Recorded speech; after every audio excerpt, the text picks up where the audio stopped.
The Nintendo Switch eShop sale this week is an unusual one. It's not quite got the large number of games we've grown accustomed to over the last few months, but those on offer are winners, and I've got 10 games for you all today, with a fair few of them being relatively new releases. Now today, as always, then I'll be covering the US, Canada, UK, EU and Australia. My name's Alex, this is SwitchCorner, and if you enjoyed the video, subscribe. It helps out the channel a huge amount as we do push for 60,000 subscribers to close out the end of the year. Then we also do have 2 winners to announce later in the video for 2 $10 eShop gift cards and 2 more to give away. To enter, drop a comment down below and those winners will be announced in next week's video. Finally, check out XPCorner.net, our website for all of our written content, as well as videos for Nintendo Switch, PlayStation, Xbox and PC. Nocturnal is a game I played recently and I was really impressed. Now it's back with 25% off and matching the low price, and it's getting a recommendation from me. It's an action platformer experience that asks you to overcome a deadly island to find out what happened to your brothers and to free this island from a dark mist. I think what I like the most about this is that the mist is constantly present and you set your sword on fire, which will help you with combat and exploration. There are also additional abilities to uncover, a dodge roll as a defensive measure, and the platforming overall just feels fantastic. It's not a perfect game, however. For some it's going to be too short. You can overcome it in around 4 hours, but there is a speedrun option to keep you coming back. Dragon Ball Z Kakarot is an action RPG that appeals to both new and existing fans of the Dragon Ball series, as it covers a wide range of events, making it pretty inclusive for any player regardless of their familiarity with the franchise. Now in terms of gameplay, Dragon Ball Z Kakarot focuses on action complemented by light RPG mechanics. This combination prevents the combat from becoming overly repetitive, and then from an RPG perspective, the game includes collectibles that serve as a currency, unlockable moves, a skill tree, small sandbox locations, and character leveling. Basically, it's a decent formula in my opinion, and I'd love to see them continue the series. Right now then, it's 75% off and matching the low price, and I featured this in my best of Switch anime games video, which I will be linking down below. Pac-Man World Re-PAC is a remaster of a fan favourite 3D platformer that I'd never played myself, but what I found was a really enjoyable genre entry. Honestly, that was a bit of a surprise to me. I didn't have huge hopes going in. I figured it would be better for those that had some sort of nostalgia for it, but now I can actually see why folks were so excited.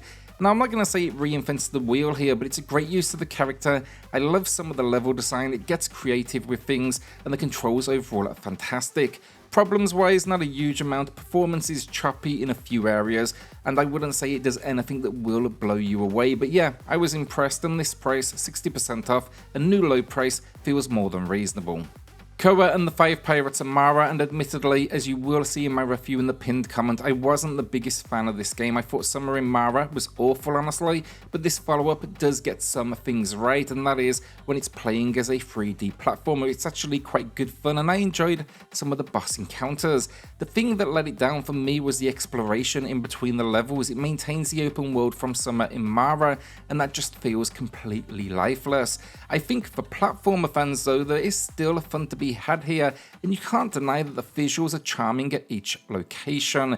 30% off is a new low price, and I wanted to mention it today as I was probably harder on this than many channels out there.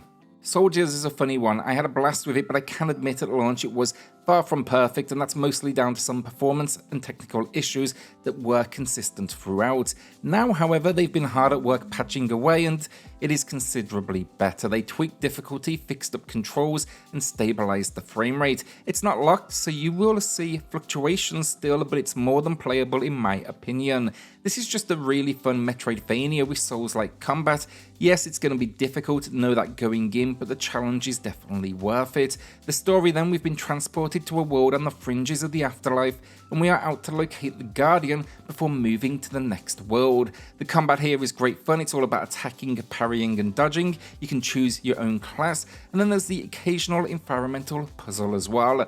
I'm hoping this continues to go from strength to strength, and it's 35% off, which matches the low price, and I think genre fans will really enjoy this one. Our first winner of the week then is going to Gregory, who highlighted 30XX, and I completely agree with this comment. If you're a fan of Mega Man, then this game is a must-buy. Congrats on the win, Gregory. Drop me an email for the code, and everyone else, there is a second winner coming up here shortly. Shadows over Loathing gets 24% off, that's a new low price, and considering that this is a follow-up to the award-winning West over Loathing, it got barely any attention. I put that down to the fact it shadow dropped during a direct, and while they are exciting in the moment, I don't buy that they are always best for the success of a game, because you really need reviews and everything else, ready to generate some buzz.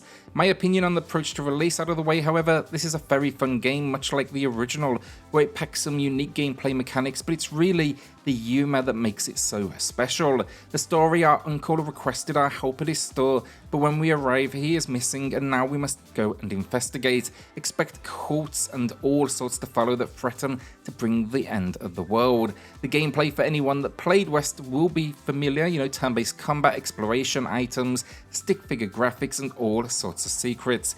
Great game, this one, that deserves more attention. My pickup of the week then, meaning it's not a recommendation, rather maybe you'll want to join me for the ride, and that is Vlad Circus Descend into Madness. It's a horror adventure game that's won me over with its visual style and more than anything else, and the adventure element seems to be a modern spin on what we would expect from, point and click experiences, and that's a genre I'm all about. The story, it's all about a freak circus that burned to the ground and the grotesque quest to build the circus anew. Follow the tormented Oliver Mills as he struggles to survive and escape. The pixel art here looks stunning, really detailed, which I appreciate. The setting, the 1920s, that's unique, and the idea of it being psychological horror has me intrigued.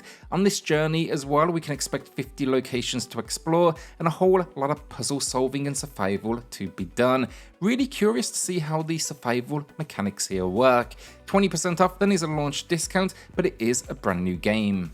I'm also going to be saying Astria Ascending is a pickup, but I actually added this to the library transparently about a year ago. I played a few hours, then got distracted, and now I'm heading back in. It is a massive game promising over 50 hours of gameplay, so you really need to make sure you have the schedule to allow it. Now, it's a turn-based RPG, the visuals are stunning, there's multiple cities to explore, and the story is said to be more adult than most out there, so I'm curious to see what they mean by that. Somehow though, I've managed to avoid spoilers for over a year at this point. On top of all of this, then expect to battle 200 monsters over multiple dungeons and experiment with 20 different classes. It's 50% off then, which is a new low price for those in the UK, EU and Australia, and so far what I've played I really do like, and I don't remember the last time I saw this get a new low price, so I had to give it a mention. The price in the US and Canada then, we have seen that one before.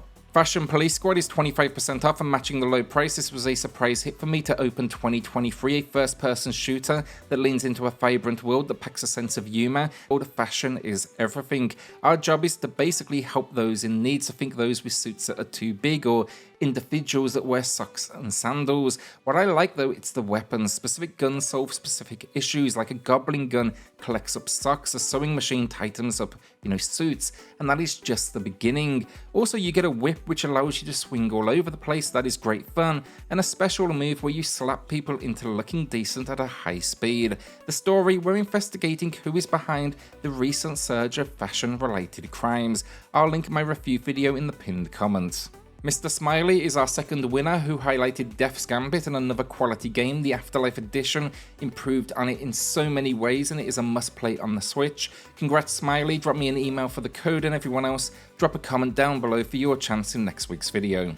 Vernal Edge is our final game of the video. This released earlier in the year, and we don't see it on sale all of that often. Now it's here with 25% off, which is a new low for those in the UK, EU and Australia, but matching the low in the US and Canada. That's been kind of a consistent theme this week. Now this one, it's a 2D Metroidvania that has you exploring the floating islands. I wouldn't say it's the hardest in the genre, but as always, this genre is an acquired taste. Expect a little hand-holding and a fair bit of back and forth. What elevates this game for me though, it's the visuals. I think they look great. The combat is solid with weapons and magic. And then the story, we are uncovering the secrets of our past on a mission for revenge, and this is all in a world that's overseen by a power-hungry church. I just think it's surprisingly unique and well worth your time. And that is the video down. What will you be adding to the library this week? Let us know in the comments. With that, a shout out to the patrons of the channel who are going above and beyond to support SwitchCorner. It helps more than you know, so thank you all so much. Then hit subscribe, join us here for reviews, deals, news and lists daily, and I'll see you all on the next video. Thanks everyone.